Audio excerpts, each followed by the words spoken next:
but also something that comes with the dreary weather and the lack of sunshine, just that general winter malaise, is depression. Maybe even feelings of isolation. Leigh Richardson's back on with the Brain Performance Center. And I've never thought this was a real thing. People really get depressed during the winter? I don't.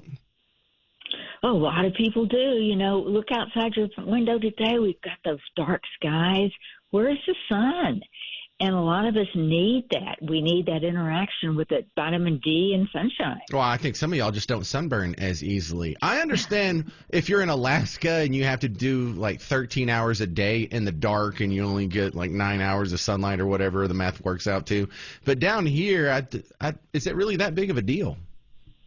Well, I think depression, there are a lot of factors that go into depression, and I think social connection is one of them.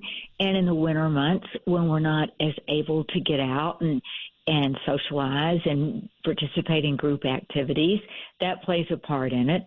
A lot of people don't like to go outside. I mean, you're right. Our weather today has been mildly inconvenient, but a lot of people don't even want to go outside because they're going to have to put rock salt down, or they're afraid when they get in their car what's going to happen.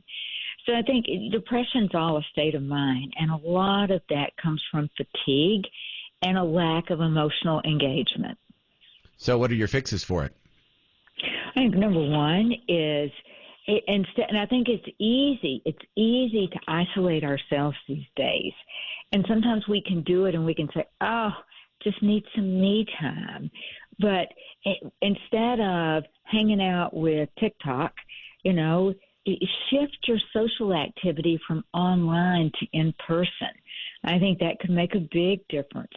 And I think that participate in some community activities, and whether that's going to a football game or whether that's going to a school play, whatever it is, engage with others.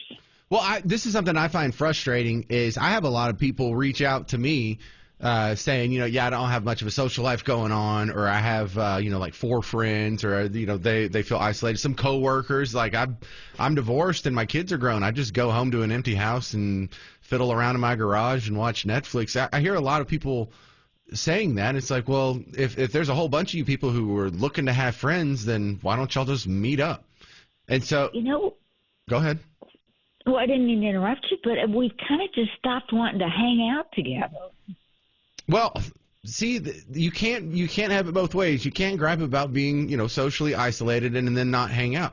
And it's part of the reason I want to do so many meetups. And in fact, since we're on the topic, I think I found a Fort Worth meetup location.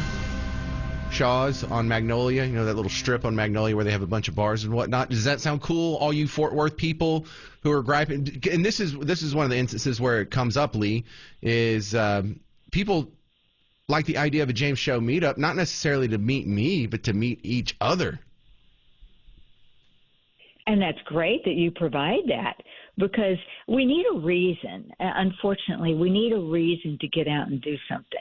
We're choosing self-imposed solitude, and it's certainly not helping us.